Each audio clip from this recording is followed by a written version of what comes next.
Hello, c'est HR, votre chroniqueur. Alors vous avez vu, j'ai mis une tenue particulière, forcément, je vais vous parler de Justicier masqué.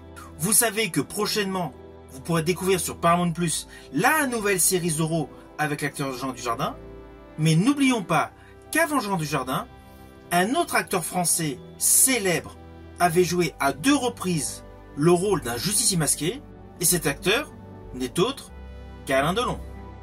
Par ailleurs, sachez que ces 2 films où Alain Delon avait le rôle d'un justicier masqué étaient totalement indépendants. Il s'agit de La Tulipe Noire et de Zorro. Avant d'aller plus loin, n'oubliez pas, si vous n'êtes pas abonné, pensez à le faire. Pensez à la petite cloche pour les notifs. Sachez que vous pouvez également me suivre sur Facebook, TikTok et Instagram. Mais pour l'instant, on est sur YouTube. Let's go! Se permettre. Mais c'est la tulipe noire qui a fait le coup. La tulipe noire? Il prétend savoir qui est la tulipe noire. La tulipe noire, c'est la tomate rouge. Thank God for your life, Sergeant. Everyone knows the mark. Everyone knows the mask. Everyone cheers his fame. It's the all-new adventures of Zorro. It's all for fun and fun for all. Alors naturellement, je vais commencer par le film La Tulipe Noire, sorti en 1964. Il s'agit d'une production franco-italienne-espagnole, dans la pure tradition des films de KPDP. Alors, outre le fait que l'acteur Alain Delon interprète justement le justicier La Tulipe Noire, dans ce film, il interprète un double rôle, c'est-à-dire le rôle de son frère jumeau. Alors aujourd'hui, c'est assez simple de faire jouer un acteur plusieurs rôles dans un même film, mais pour l'époque, il n'y avait pas l'assistance informatique, donc c'était extrêmement compliqué. De ce fait, le fait qu'Alain Delon interprète deux rôles que l'on peut voir en simultané sur le même plan séquence, était une véritable innovation. Alors naturellement, il y a des plans séquences où il a été remplacé par un autre acteur, vous allez le remarquer. Mais pour beaucoup de plans séquences, vous allez découvrir 2 fois Alain Delon en simultané à l'écran. Alors avant d'aller plus loin sur certaines explications, voici l'histoire. Alors nous sommes en juin 1789. Les nobles sont attaqués par un mystérieux cavalier qui signe ses exploits en laissant derrière lui une fabuleuse tulipe noire. Ce justicier masqué, naturellement, n'est autre que Guillaume de Saint-Preux, interprété par Alain Delon. Naturellement, la police n'apprécie guère les agissements de la tulipe noire. De ce fait, la Mouche, le chef de la police locale, a décidé de traquer la tulipe noire. Ceci dit, ce fameux chef de la police, interprété par Adolfo Marsillac, a de sérieux soupçons sur justement le personnage Guillaume de Saint-Preux. À la suite d'un échange entre la tulipe noire et la Mouche a réussi à balafrer la tulipe noire. De ce fait, la tulipe noire est obligée de se faire remplacer par son frère jumeau pour toutes les soirées mondaines, de manière à s'innocenter par rapport aux présomptions du chef de la police. C'est pour cela que l'acteur Alain Delon interprète 2 rôles. Alors dans ce film, vous avez tout de suite remarqué pas mal de similitudes avec le personnage de Zorro. Nous avons donc le justicier masqué habillé tout en noir. Ce fameux justicier masqué a un cheval extrêmement doué. Bon, ce cheval dans ce film s'appelle Voltaire. Et grosso modo, le personnage de la tulipe noire est un riche, un noble, qui détrousse les malfaisants de la noblesse pour redistribuer aux pauvres. Naturellement, cela fait penser à Robin des Bois et à Zorro. Ainsi, vous allez voir remarquer au fur et à mesure qu'on avance dans l'histoire de ce film, il y a de grosses similitudes entre le personnage La Tulipe Noire et le personnage Zorro. Mais naturellement, les 2 histoires sont dans des pays radicalement différents, à des époques différentes. Alors, autour de ce film La Tulipe Noire, en fait, il y a eu beaucoup de modifications, car vous pourrez le découvrir en regardant ce film. Au début de ce film est mentionné l'auteur Alexandre Dumas, car Alexandre Dumas a écrit un livre qui a pour titre La Tulipe Noire. Mais en fait, l'histoire n'a aucun rapport. L'histoire du roman La Tulipe Noire d'Alexandre Dumas est concentrée sur justement la création de ces tulipes noires. En plus, cela se déroule en Hollande et en 1672. Vous voyez, aucun rapport avec la Tulipe Noire qui se déroule à l'époque de la Révolution française. Ainsi, les scénaristes Christian Jacques, Henry Johnson et Marcello Ciorciolini ont totalement réécrit l'histoire. De ce fait, le film est avant tout un film d'aventure, un film de KPDP, avec notamment pas mal d'humour. Alors ce film a un côté assez truculent, c'est la double performance d'Alain Delon, car les deux personnages qu'il joue ont des différences. Et justement, cela se voit dans la manière de jouer. Je rajouterai que ce petit détail visuel de jeu d'Alain Delon confère certes une plus-value à ce film, mais surtout nous démontre essentiellement que l'acteur Alain Delon est un acteur complet. Alors toute la distribution est bonne, c'est clair, mais on va pas se mentir, les deux meilleures performances de ce film sont essentiellement Alain Delon dans son rôle donc de la Tulipe Noire et de Guillaume de Saint-Preux, et l'actrice Virna Lisi dans le rôle de Caroline Plantin. Elle apporte radicalement de la fraîcheur à ce film, permettant à moult reprises d'obtenir des situations assez cocasses. Alors ce film est réalisé par Christian Jacques qui avait réalisé Fanfan la Tulipe. De ce fait, c'est un film assez vitaminé. Vous allez avoir beaucoup de courses-poursuites à cheval, beaucoup de duels à l'épée et pas mal de petites cascades. Christian Jacques était un bon spécialiste pour ce registre cinématographique dans les années 60. Alors pour les aficionados du cinéma, je vous invite à bien vous concentrer sur la performance de l'acteur Francis Blanche. Il n'a certes pas un rôle prépondérant, c'est le père de Caroline dans l'histoire, mais cet acteur a un jeu assez comique. Je pense notamment à une fameuse séquence où le personnage, donc interprété par Francis Blanche, monte dans une chambre où se retrouve justement la Tulipe Noire et le personnage Caroline. Là, il y a plusieurs joutes verbales avec un côté humoristique assez développé, et justement ce côté comique que vous allez découvrir avec l'acteur Francis Blanche est sa marque de fabrique. Le film où cette marque de fabrique de l'acteur Francis Blanche est davantage mis en exergue, c'est dans le film Les Tontons Flingueurs, avec une fameuse scène autour d'une table. Si vous ne connaissez pas Les Tontons Flingueurs, c'est un film à découvrir absolument. Il est blindé de scènes mythiques.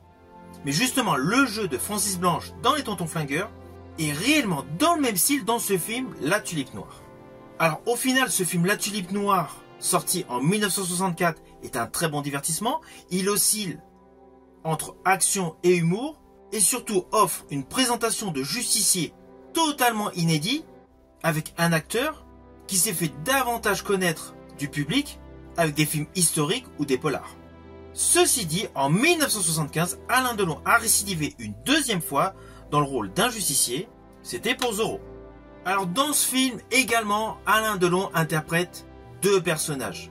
Mais c'est différent de La Tulipe Noire. Dans La Tulipe Noire, il interprétait deux frères jumeaux. C'est que là, dans le film Zorro, il interprète deux personnages, mais uniquement deux personnages par rapport au public, par rapport à la foule. Vous, spectateurs, assistant justement à son grimage, à la mise en place de son costume, vous saurez naturellement qu'il s'agit d'un seul et même homme. Mais dans l'histoire, il fait croire qu'il y a un deuxième homme. De ce fait, il interprète, face aux autres comédiens qui sont autour de lui, deux rôles mais totalement antagonistes. D'un côté, il y a le personnage du justicier Zorro, donc très fort, très intrépide, et de l'autre côté, il interprète un gouverneur affable, timoré, limite peureux. Deux conceptions de rôle totalement antagonistes. Naturellement, je vais vous dire pourquoi, avec l'histoire. Alors l'histoire de ce film se déroule au 19e siècle, dans le Nuevo Aragon. Là, nous découvrons donc le personnage Don Diego, interprété par Alain Delon. Là, nous découvrons donc le personnage Miguel, un nouveau gouverneur, qui, après une soirée avec son ami Don Diego de la Vega, interprété par Alain Delon, est assassiné. Don Diego de la Vega donc promet à son ami mourant qu'il va le venger, mais sans commettre le moindre meurtre. Car justement, Miguel, avant de mourir, lui a demandé de ne jamais tuer. De ce fait, le personnage interprété par Alain Delon, c'est-à-dire Don Diego, prend les fonctions de gouverneur du Nouvel Aragon, avec évidemment l'identité du gouverneur assassiné. Dès son arrivée à une soirée, il s'aperçoit que le colonel Huerta veut lui prendre la place de gouverneur. Il se présente et naturellement, donc le personnage interprété par Alain Delon devient le gouverneur. Mais celui-ci, assez rapidement, après son installation, réalise que justement ce fameux colonel est despotique et que c'est justement lui qui a commandité la mort de son ami Miguel. Alors ne vous inquiétez pas, je n'irai pas plus loin sur les lignes scénaristiques de ce film. Mais sachez que le point de départ de ce film est extrêmement sombre. Les seuls moments de rigolade qui vont être apportés à ce film est justement la double identité qu'interprète Alain Delon. Car sa posture en rôle de gouverneur est totalement hilarante. Dans ce film, Alain Delon a pris 10 ans de plus par rapport à sa prestation dans La Tulipe Noire. Son personnage est davantage épique et davantage glamour. Et je rajouterai que tous les duels à l'épée sont un level supérieur à la performance américaine de Tyrone Power dans le rôle de Zorro. Ce film est une production franco-italienne et il est totalement tourné comme un western spaghetti. On est vraiment dans la même ambiance, dans le même postulat que les westerns de Sergio Leone ou de Sergio Solima. Vous allez retrouver pas mal de séquences tournées à la manière de Pour une poignée de dollars et de Colorado. À cela s'ajoute un colonel méchant, machiavélique, pleuvre que nature, interprété par Stanley Baker qui avait joué dans Zulu et Le Chevalier de la Table Ronde. Pour la partie comédie, il y a Moustache qui interprète le sergent Garcia. On est dans une composition proche de la série Zorro de Disney, avec de surcroît une augmentation du côté affamé du sergent Garcia. À l'ensemble de la réalisation typique des western spaghetti se rajoute une BO exceptionnelle. La musique des frères De Angelis alterne côté hyper sérieux et côté comique, ce qui confère à l'ensemble du film un côté revigorant. Mais n'oublions pas que l'atout principal de ce film n'est autre que la performance d'Alain Delon qui est exceptionnelle. Le film est certes bien rythmé, mais Alain Delon dans ce film est au top de sa forme. Et je rajouterai justement que le duel final qui dure un peu plus de 10 minutes, à lui seul, vaut le détour pour découvrir ce film. Le fameux duel entre le personnage Zorro et le colonel débute dans la cour, enfin sur la place d'un village, pour poursuivre dans des bâtiments, ainsi de suite. Alors vous allez me dire, oui mais c'est assez faisable, c'est assez possible. On a l'habitude de voir ça. Mais à cette époque-là, il n'y avait pas les caméras à l'épaule. En fait, il est là le truc. C'est que justement, toute la dextérité, la fluidité de ces duellistes pour le final de ce film, il est exceptionnel. On passe de pièce en pièce, de lieu en lieu, avec une réelle fluidité, sans avoir le matériel actuel, qui est beaucoup plus léger, beaucoup plus compact, beaucoup plus ergonomique. Ce petit détail technique rajoute selon moi une plus-value historique sur la réalisation de ce fameux duel entre le colonel et Zorro.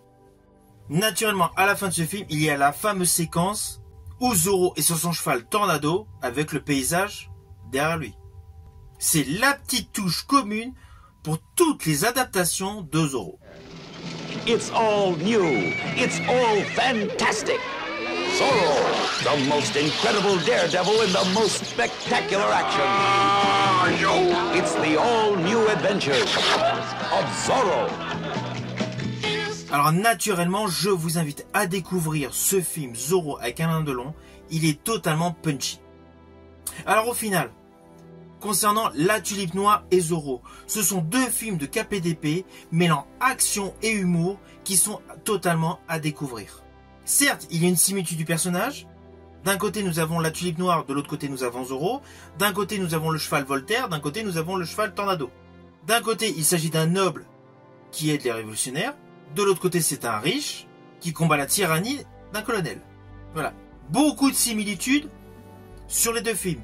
Mais dans le global, les histoires sont indépendantes. Je rajouterai que ces deux films ont une qualité scénaristique qui ne peut aucunement vous empêcher de les regarder l'un après l'autre. Car même si dans les deux cas, c'est Alain Delon qui interprète un justicier masqué habillé en noir, les histoires sont différentes. Si ma vidéo vous a plu, n'oubliez pas, petit pouce vers le haut, pensez au partage. Quant à moi, je vous dis à bientôt pour une prochaine vidéo.